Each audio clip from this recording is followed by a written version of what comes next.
ফেসবুকে আপনি content monetization পাবেন কি না কী করে বুঝবেন, কোথা থেকে আপনি চেক করবেন আপনি কন্টেন্ট মনিটাইজেশন পাবেন কি না। তো এই থাকছে আজকে আমার এই ভিডিওতে। তো ভিডিওটি স্কিপ না করে ঠেলা না মেরে ভিডিওটি সম্পূর্ণ দেখুন। আমি ফ্রম ওয়েস্ট বেঙ্গল মালদা থেকে এমডি হাসান। তো আমরা চলে যাই সরাসরি মোবাইল স্ক্রিন রেকর্ডিংয়ে। সর্বপ্রথমে আমরা ফেসবুক অ্যাপটি ওপেন করে নেব। ওপেন করার পর এই যে উপরে দেখছেন 3 ডট লোগো, এইখানে আমরা কর্নারে একটা ক্লিক করব। ক্লিক করার পরে এই যে দেখছেন এখানে সেটিংস, এই সেটিংয়ে একটা ক্লিক করে দেব। ক্লিক করে দেওয়ার পর আমরা একটু স্ক্রল করে উপরে ওঠাবো। এইখানে দেখছেন পেজ সেটআপ, এখানে আমরা একটা ক্লিক করব। ক্লিক করার পর এই যে এইখানে দেখছেন পেজ স্ট্যাটাস, এইখানে আমরা একটা ক্লিক করে দেব। ক্লিক করার পর এই যে আমি এটা পেজ থেকে দেখাচ্ছি, যদি আপনারা প্রোফাইল থেকে দেখেন তাহলে প্রোফাইল স্ট্যাটাস এইরকম অপশানটা থাকতে পারে। তো আমি যেহেতু পেজ থেকে দেখাচ্ছি ওই জন্য পেজ স্ট্যাটাস এরকম দেখাচ্ছে। তো এই যে এখানে দেখছেন এই যে উপরে এটা আমার একটা পেজ, এই যে এখানে কিন্তু আমার ইস্যু আছে, পেজ হ্যাজ সাম ইস্যু। আমি কন্টেন্ট মনিটাইজেশনের জন্য মানে উপযুক্ত নয়, কারণ এখানে আমার ইস্যু আছে।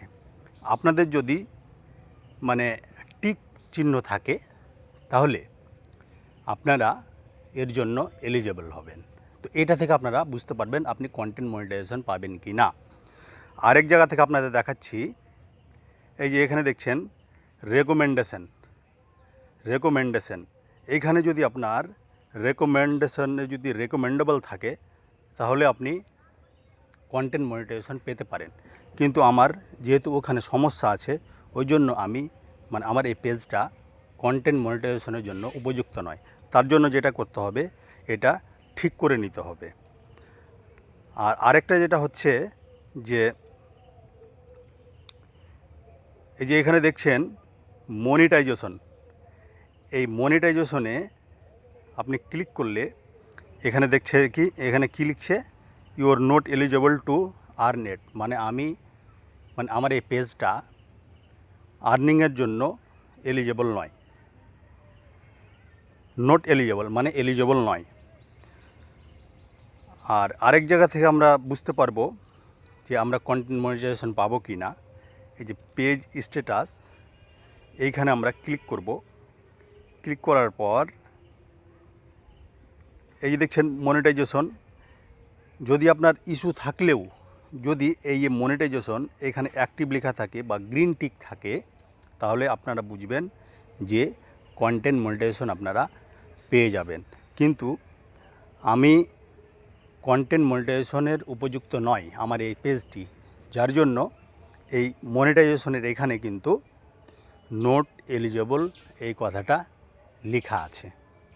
তো আশা করি আপনারা বুঝতে পারলেন।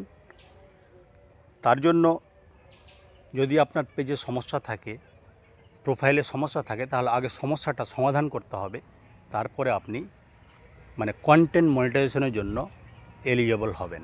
তো এই ছিল আমার ভিডিওটি আমি এখান থেকে শেষ করলাম। টাটা।